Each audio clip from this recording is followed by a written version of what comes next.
Opening scene में हम एक लड़के को देखते हैं जो ऊपर से गिरता है। वो दौड़कर जाता है एक पजल में और एक नंबर को डालता है। तभी वहाँ के दरवाजे उसकी तरफ आने लगते हैं।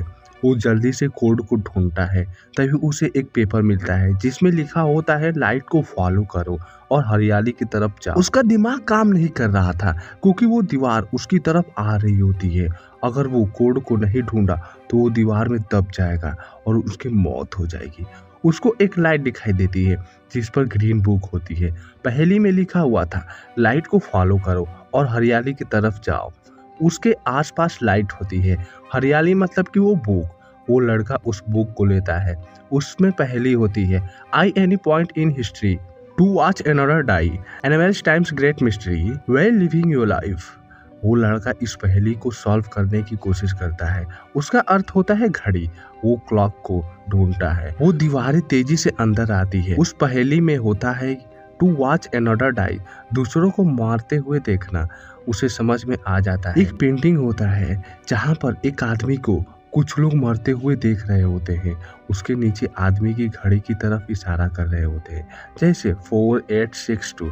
उसका यही पासवर्ड होता है। वो उसको पजल में डालता है लेकिन कोई दरवाजा नहीं खुलता। वो दरवाजे उसकी तरफ आ रहे होते हैं। वो उसमें दब जाता है। उसका क्या होता है और वो लड़का कौन था, आखिर यहाँ पर आया कैसे, इसको पूरी जानकारी देंगे। बने रही मेरी वीडियो। पहेली को भी सॉल्व करने में मजा आएगा, तो चलिए चलते हैं। उसके बाद हमें शिकागो में दिखाया जाता है। उस लड़के के 3 दिन पहले हम जोई नाम की लड़की को देखते हैं जो कॉलेज में जाती है। उसके टीचर क्वांटम इफेक्ट जीरो के बारे में पूछते हैं लेकिन कोई जवाब नहीं देता। जोई को पता होता है क्योंकि वो क्वांटम इफेक्ट के बारे में बहुत कुछ जानती है, लेकिन वो सभी के सामने कुछ नहीं बोल पाती।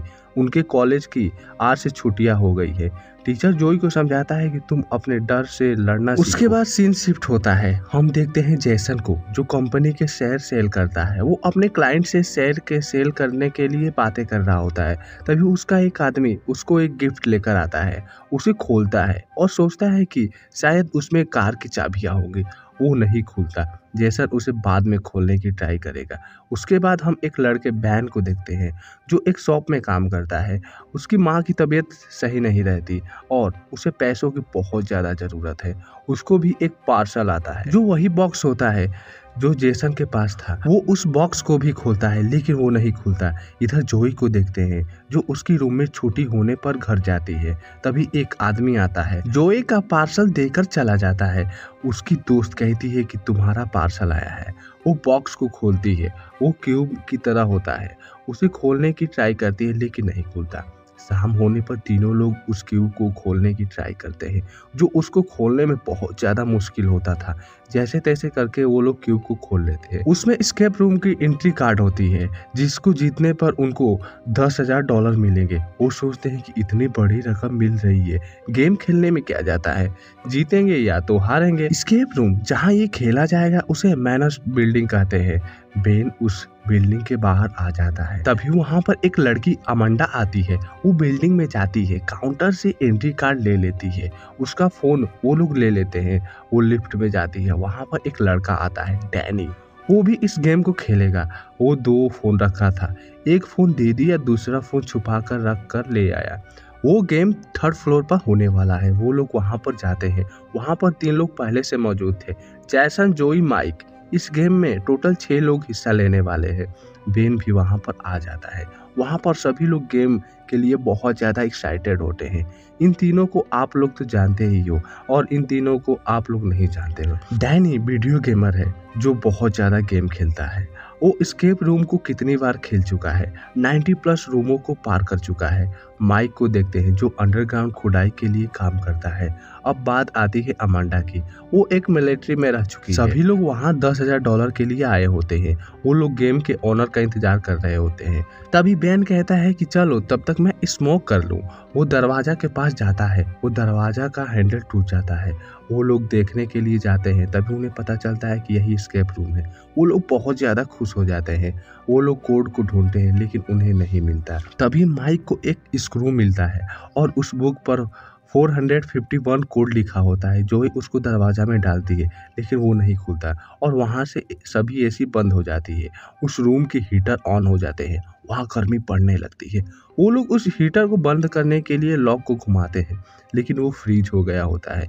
वो लोग हिंट मांगने के लिए जाते हैं लेकिन वो लेडी एक ही वर्ड बार बार बोल रही होती है, प्लीज बैठ जाइए, जरूर आपसे कोई मिलने आएगा। जैसन को लॉक मिलता है जो उन्हें चाबी की जरूरत होगी। वहाँ पर तापमान बढ़ रहा होता है। वेन उस फायर एक्सटिंग्विशर को लेने के लिए जाता है लेकिन वो नकली होता है, वो उसे फेंक देता है। वहाँ की और हीटर ऑन हो जाती है और वहाँ का तापमान बढ़ने लगता है। तभी जोई को उसमें छोटी सी चाबी दिखाई देती है, वो लेकर लॉक को खोलती है। तभी हम देखते हैं कि अंदर एक क्रीपी डॉल होती है जो फोन से बात कर रही होती है। तभी उस फोन का रिंग बजता है। वो लेडी कहती है कि सभी रूल को फॉलो करें और वो लोग कहते हैं कि ये क्या मजाक चल रहा है। वो लोग उस टेलीफोन को रख देते हैं जिससे फिर से हीटर ऑन हो जाते हैं। वहाँ पर फैंस भी ऑन हो जाते हैं जिसमें से गर्म हवा आने लगती है। वो रॉन्ग कोड और रॉन्ग पजल चॉइस करेंगे तब उस रूम की हरकत होगी। अधिक तापमान में अमांडा की हालत खराब हो रही होती है। जोय उसे पानी पिलाती है।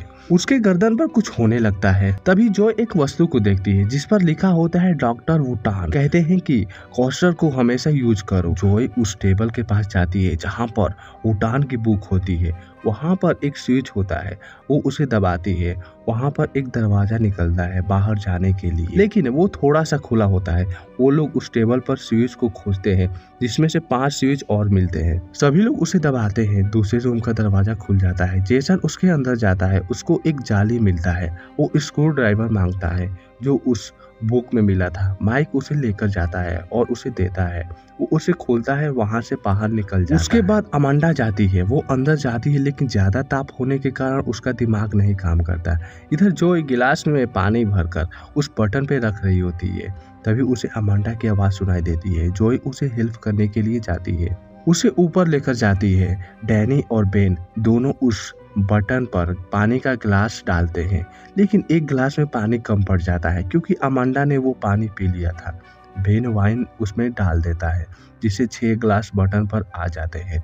वो लोग वहां से बाहर निकल जाते हैं। तभी वहां पर धमाका होता है। धमाका होने से पहले वो लोग ऊपर चले जाते हैं। वो लोग डरे होते हैं कि ये सब रियल हो रहा है। वो लोग कर भी कह सकते हैं। उसके बाद वो लोग दूसरे रूम में चले जाते हैं। वहां पर 2 लॉक होता है। एक जेसन चाबी खोजकर उसके खोल देता है लेकिन दूसरा वर्ड का लॉक होता है। वो लोग उस कोड को ढूंढने लगते हैं। तभी बेन अपने पास्ट को इमेजिन करता है जब अपने दोस्तों के साथ होता है। वो म्यूजिक सुन रहा होता है। तभी उनके सामने वाली गाड़ी से टक्कर हो जाता है। उनकी वहीं पर मौत हो जाती है और बेन बच जाता है। वो डियर के सिंग पर देख रहा होता है और कोड बोलता है। वो लॉक टूट जाता है। वो लोग बर्फ के एरिया में पहुंच जाते हैं। वहां पर तापमान हर समय गिर रहा होता है। डैनी वहां से जाता है। तभी वहां पर एक ग्लास की दीवार होती है। डैनी एक बटन को ऑन कर देता है जिससे वहां पर ठंडी गैस निकलने लगती है। वो लोग एकजुट हो जाते हैं जिससे ठंड ना लगे। अगर वो लोग ऐसे ही रहेंगे तो उनको ठंड के कारण उनकी मौत हो जाएगी। जेसन को दरवाजा मिलता है, बस उनको चाबी की जरूरत है। बेन जा रहा होता है, उसके पैर के नीचे की बर्फ टूट जाती है। वो मरते मरते बचता है। वहां पर एक कोट होता है, वो लोग जोई को दे देते हैं क्योंकि वो ठंड से कांप रही होती है। माइक को एक वुल्फ दिखाई देता है जो किसी को देख रहा होता है। वो होता है मछली पकड़ने वाले डांडे को देख रहा होता है। माइक पेड़ पर चढ़कर उसे निकाल लेता है। जोई के कोट में एक कंपास मिलता है। उस कंपास के माध्यम से वहां पर जाती है। वहां पर एक बियर होता है, उसके मुंह से चुंबक निकालती है और उन लोगों के पास लेकर जाती है। वो लोग उस डंडे से मछली पकड़ रहे होते हैं। वो उस डंडे में चुंबक लगाते हैं और पानी में डालते हैं जिससे उन्हें एक बॉक्स मिलता है। वो बॉक्स के अंदर चाबी होती है। वो लोग उसे कैसे निकाल लेंगे जबकि वहाँ का तापमान खुद ठंडा है। वो बेन के लाइटर से जलाने की कोशिश करेंगे। बेन से वो लाइटर मांगते हैं, वो फेंक देता है। डैनी उसे उठाने के लिए जाता है। तभी वहाँ की बर्फ टूट जाती है।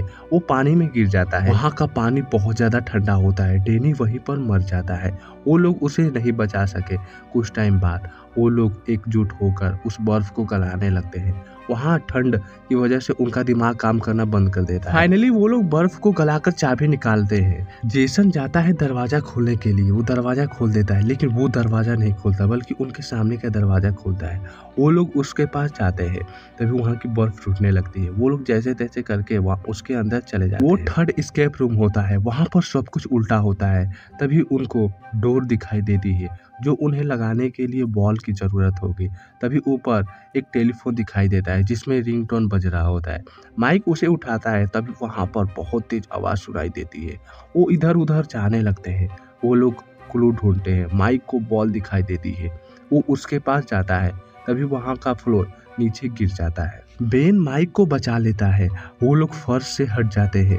अमांडा ऊपर जाती है, तभी उसे लॉक मिलता है जो उन्हें 4 अक्षरों की जरूरत होगी। जोई को स्लाइड पजल दिखाई देता है, वो उसके पास जाती है, उसको सॉल्व करती है। उसका कलर जो होता है वो बॉल से मैच कर रहा होता है।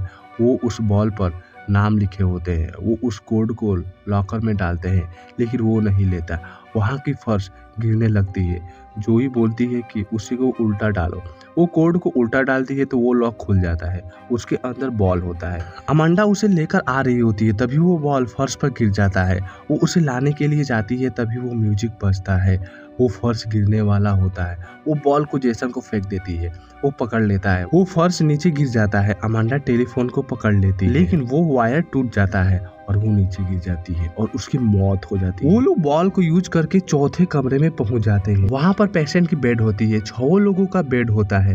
वो लोग अपनी लाइफ में हॉस्पिटल में गए हैं, वही बेड होता है। जोई वियतनाम में जा रही होती है, तभी उनका प्लान क्रैश हो जाता है। उसकी मॉम मर जाती है, वो बच जाती है। बेन ने नई कार ली, वो अपने दोस्तों को घुमाने के लिए लेकर जाता है। वो नशे में होता है, सामने से आने वाली गाड़ी से टक्कर हो जाता है और उसके दोस्त मर जाते हैं और वो बच जाता है। उसके बाद जेसन अपने दोस्त के साथ समुद्र में घूमने के लिए गया होता है, तभी वहाँ पर तूफान आ जाता है। उसकी नाव पलट जाती है। हाइपोथर्मिया की वजह से उसका दोस्त उससे कोट छीनने लगता है। कोट लेकर पानी में चला जाता है। माइक एक माइन में काम कर रहा होता है, उसमें उसका भाई भी होता है। माइन गिर गई, उसका भाई उसके सामने मर गया। माइक ही सिर्फ बचा था। अमांडा बॉम्ब ब्लास्ट में हॉस्पिटल में आई थी। डैनी खून में जहरीले पदार्थ पाया गया था। उसके छोड़कर उसके सभी फैमिली मर गई थी। उन लोगों के बारे में सब कुछ पता है जो गेम चला रहे होते हैं। तभी टीवी में 5 मिनट का टाइम सेट हो जाता है। वो लोगों को इस रूम को 5 मिनट में पास करना है। वो लोग उसे पजल को ढूंढने में लग जाते हैं।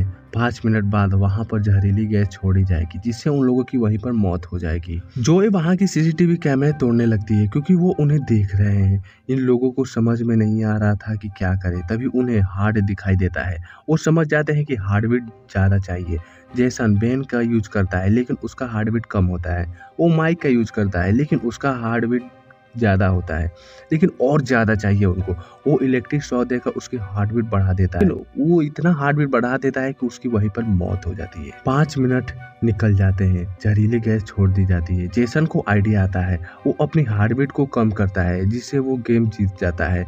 दूसरे रूम में चले जाते हैं। जोई नहीं जा पाती, इसी में फंस जाती है। वो जहरीली गैस का शिकार हो जाती है, लेकिन उसके सामने ऑक्सीजन गैस होता है। उसके बाद वो दोनों दूसरे रूम में चले जाते हैं। वो रूम एल्यूजन का होता है। वो लोग दरवाजे को खोलते हैं। उनका चेहरा अजीब दिखाई देने लगता है। उन्हें एंटीडोट ढूंढना होगा। वो दोनों एंटीडोट ढूंढने लगते हैं। वैन को एंटीडोट मिल जाता है। वो उसे जेसन के पास लेकर जाता है, लेकिन वो दोनों उस एंटीडोट के लिए झगड़ा करने लगते हैं। फाइट के दौरान एंटीट्यूड बेन अपने आप में लगा लेता है, जिससे जेसन की वहीं पर मौत हो जाती है। वो ऊपर से नीचे गिर जाता है। यहाँ के बाद हमने तो मूवी की शुरुआत में देखा ही था, वो रूम से बाहर निकल जाता है। इधर हम जोई को देखते हैं जो मरी नहीं होती है। कुछ लोग सफाई करने के लिए आते हैं, तभी जोई उन लोगों को मार देती है। गन लेकर वहां से निकल जाती है। बेन वहां से बाहर निकलता है, तभी उसे गेम मास्टर दिखाई देता है। वही इस गेम को बनाया होता है। वो हर साल इस गेम को खिलाते हैं। आज तक कोई भी बचकर बाहर नहीं गया। तुम बच गए हो, बहुत बड़ी बात है। बातें करते हुए बेन के गले में वायर लगा देता है, उसे मारने लगता है। तभी जोई आकर उसे मारती है। वो जाकर छुप जाता है। जोई उसे ढूंढती है। कुछ टाइम बाद जोई को पकड़ लेता है, उसे मारने वाला होता है। तभी जोई चांस मिलकर उसे गोली मार देती है। जब जोई आई थी तो वो भी गेम का हिस्सा हो गया था। वो भी टर्मिनेट हो जाता है और जोई बेन वहाँ से निकल जाते हैं। वो हॉस्पिटल में जाते हैं और बेन का इलाज कराते हैं। जोई पुलिस को लेकर उस लोकेशन पर जाती है, लेकिन वहाँ पर कुछ नहीं होता है। कोई सबूत नहीं मिलने के कारण पुलिस जोई पर यकीन नहीं करती। कुछ टाइम बाद देखते हैं कि जहाँ पर जोई और बेन बैठे होते हैं, जोई उसे बताती है कि जेसन की मौत बाइक एक्सीडेंट से हुई और उसके खून में जहरीले पदार्थ पाया गया। डैनी की मौत पानी में डूबने की वजह से हुई और अमांडा की मौत क्लैम्पिंग करते हुए गिरने की वजह से हो गई। मतलब कि जैसे वो लोग उस गेम में मरे हैं वैसे ही रियल लाइफ में वो लोग दर्शा दिए हैं और उन पर आर्टिकल लिख दिए हैं। जोई चाहती है कि जो गेम डेवलपर है उसे सबक सिखाने के लिए, लेकिन बेन मना करता है। लेकिन वो उससे रिक्वेस्ट करती है कि वो लोग मरे हैं, हम उनका बदला जरूर लेंगे।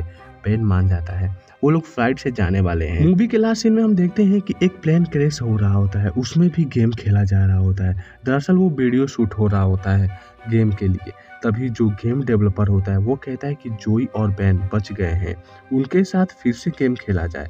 तो उनके साथ क्या होगा वो हम पार्ट 2 में देखते हैं। पार्ट 2 के लिए आप कमेंट करें।